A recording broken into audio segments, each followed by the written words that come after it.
Pour revenir sur l'astrologie alpha-oméga,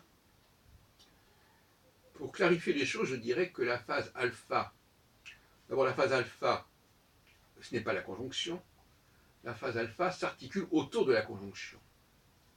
C'est-à-dire qu'elle commence 22 degrés 30 avant la conjonction et se poursuit 22 degrés 30 après la conjonction. Donc c'est beaucoup plus complexe que la simple conjonction. De même que la phase oméga, ce n'est pas simplement le point le plus distant entre Saturne et les étoiles fixes royales, mais c'est 22 degrés 30 avant ce point et 22 degrés 30 après. J'en ai déjà parlé dans d'autres causeries, je voulais quand même revenir là-dessus. Et ce que je veux dire maintenant, c'est que la phase alpha est évidemment la phase féminine et la phase oméga, la phase masculine. Et donc par conséquent, on pourrait presque parler en termes de psychanalyse, n'est-ce pas, de le féminin, l'éternel féminin serait la phase alpha, l'éternel masculin serait la phase oméga, et avec une alternance dynamique et dialectique fascinante. Et j'ai dit à quel point, d'ailleurs, cette phase féminine, qu'est-ce que c'est que le féminin? Le féminin, c'est tous les automatismes. Tout ce que nous avons dans notre corps, en bas du corps, ce sont des automatismes. Que ce soit la femme qui attend, qui porte l'enfant au niveau de son utérus, etc., que tous nos appareillages digestifs, respiratoires, etc., tout ça, ce sont des automatismes. Et dans notre société, nous avons besoin d'automatismes pour faire fonctionner. Bon, par exemple, là, on est éclairé. Bon, mais il y a des machines qui font que c'est éclairé. Il y a des gens qui s'occupent des ordures, qui s'occupent de faire fonctionner la société. Ce sont des automatismes de base, et donc d'en bas. Et la femme correspond à ces automatismes d'en bas qui sont en grande partie subconscients, et même ceux qui en sont porteurs sont dans un processus de subconscience. La femme n'est pas parfaitement consciente, parfaitement responsable du fait que pendant 9 mois, elle porte l'enfant. Elle en est responsable moralement, mais au niveau technique, elle laisse les choses se faire sans qu'elle ait prise dessus, sinon par une interruption volontaire de grossesse, qu'on appelle l'avortement.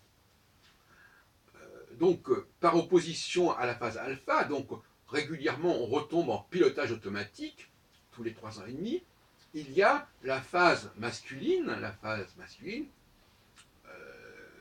dont j'ai dit d'ailleurs qu'elle était liée au peuple juif en particulier, qui est une phase de conscience, de créativité, et surtout de remise en question de tous les automatismes qui feraient que nous devenions des êtres instinctifs comme d'autres animaux, n'est-ce pas, où nous faisons les choses sans le savoir, de manière automatique.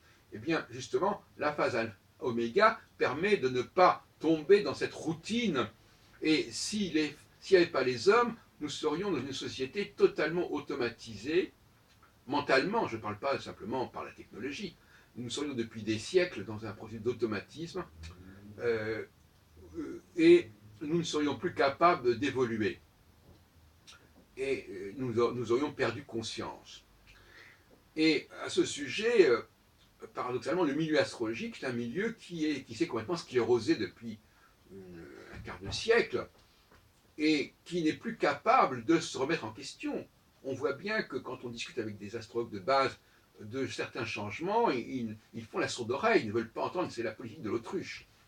Donc, on voit, et c'est un milieu qui est de plus en plus féminisé depuis quelques années.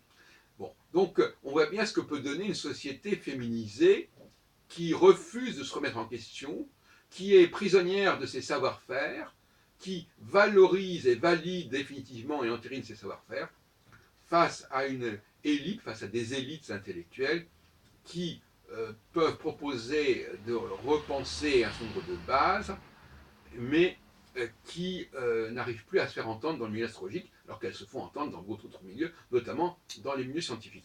Donc l'astrologie est victime de sa féminisation et de l'affaiblissement du pôle masculin, puisque même en phase oméga, ce pôle masculin n'arrive pas à se faire entendre. Je rappellerai le congrès que nous avons organisé